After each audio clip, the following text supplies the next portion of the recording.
Hello सर, नमस्ते ma'am. नमस्ते जी, आपका नाम क्या है सर? सर, गांव में लोग पागल पागल नाम से बुलाते हैं। आप क्या करते हैं? सर, मैं कुछ नहीं करता। लोग बोलते हैं तुम्हारा मानसिक संतुलन खराब है, और घर वाले लोग भी उसी तरह का व्यवहार करते हैं। ना अच्छे से खाना देते हैं, ना ढंग का कपड़ा देते हैं। इधर उधर से फटा फूटा मिल जाता है, वही पहन के अपना गुजारा बसर करता हूँ। और तो और घर में सोने भी नहीं देते हैं लोग। छत पर आकर किसी तरह कोने में सो जाता हूँ, लेकिन आज घर से निकाल दिए लोग। मैं भी निकल गया सीधा अपनी किस्मत बदलने। सीधा यहीं पर आया हूँ, इंडियन आइडल के मंच पर। तुमने बहुत सही प्लेटफॉर्म चुना है, बिकॉज इससे बड़ा देश का कोई प्लेटफॉर्म नहीं है। आज क्या गाने वाले हो आप हमारे लिए? सर, अपनी स्थिति गाएंगे। चलिए फिर, ऑल द बेस्ट। कहे के तो सभे केहू आपन आपन कहावे वाला के बा। कहे के तो सभे केहू आपन आपन कहावे वाला के बा।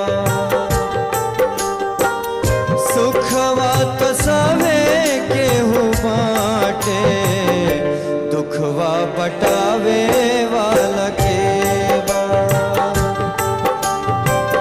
कहे के तो सभे केहू आपन आपन कहावे वाला के बा।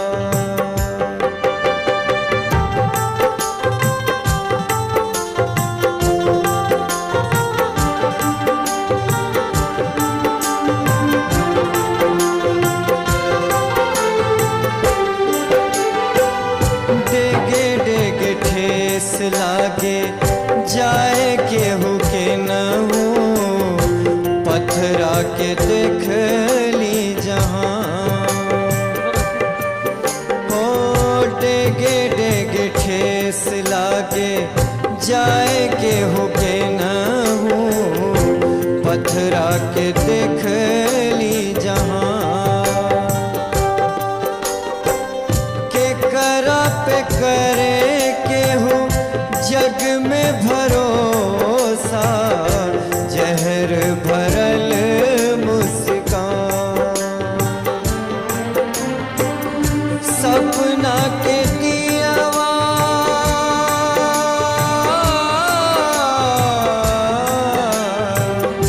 सपना के दियावा धुआं जोत जगावे वाला के बा। कहे के तो सभे केहू